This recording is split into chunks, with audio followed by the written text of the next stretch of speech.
Specifically, can you explain what value is being exchanged on both sides? What are the communities giving, and what is the government giving in exchange?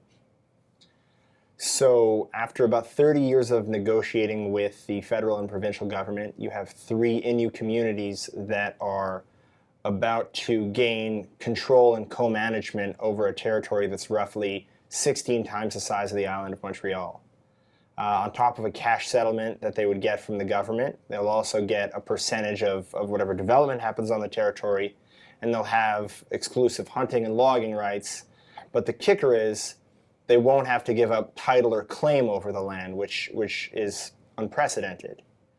In exchange, they'll have to start paying taxes, and they'll become self-sufficient, and federal funds to the community will basically evaporate in 12 years. When you do give up title or claim, what does that mean? Like, what are you giving up when you're giving up title or claim as a community? When you give up title or claim, you can open yourself up to, basically, you no longer have the legal right to challenge a development project on your territory. If you look at the best agreement there ever was in history, the best treaty, the James Bay Treaty, they still had to give up title so that Hydro-Quebec and other companies could come develop on their territory. Okay. So this is a unique deal. What is the typical deal between Native communities and the government? What does it usually look like? The typical modern deal is, which you mostly see in Quebec and in British Columbia, you surrender your claim, you surrender your title. In exchange, you get a cash settlement and perhaps the option of co-managing a territory. But generally what happens is you have a certain amount of self-government and you no longer live under the auspices of the Indian Act. Okay. Paul, what strikes you as interesting or unusual about this deal?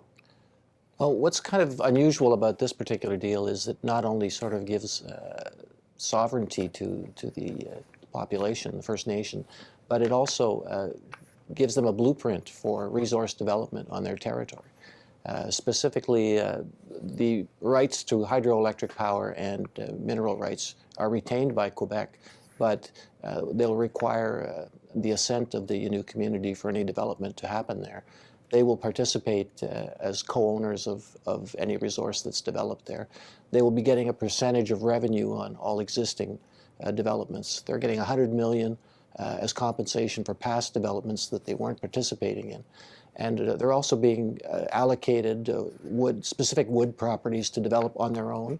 They're being told that they will be invited to participate in any hydroelectric development that's there, developed by the government, either or privately.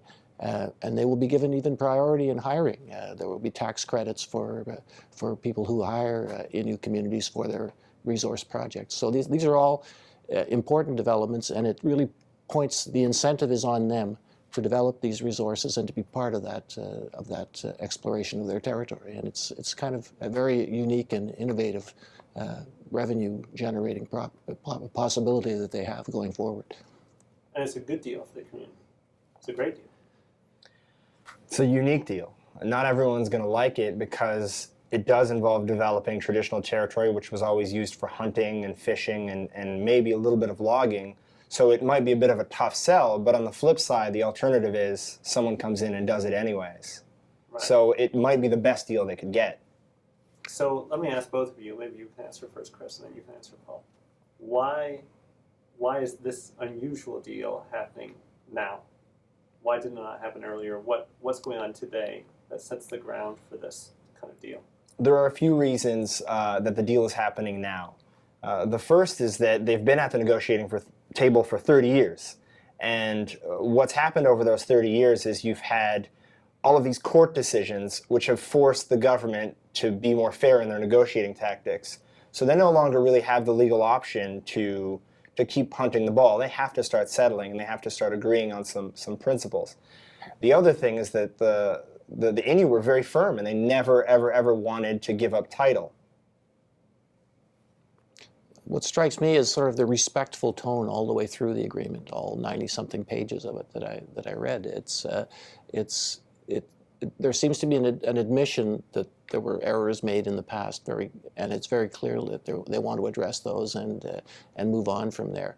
And they seem to really emphasize the fact that they want to be partners in this, and maybe that wasn't so much the case in past situations. But going forward, resource development in the North will be a partnership, and that's what comes across in this agreement that I read. And why do you think that is? Just because I guess there was so much unfairness in the past. The resources were exploited with very little consideration for the people whose land it was being done on. And they're going to address that going forward. Is there more that the government has to gain today, you think, by offering a better or a different type of deal?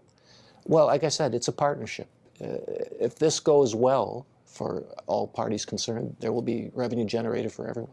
So it'll enrich those communities hopefully down the road, but it will also provide benefits to the government.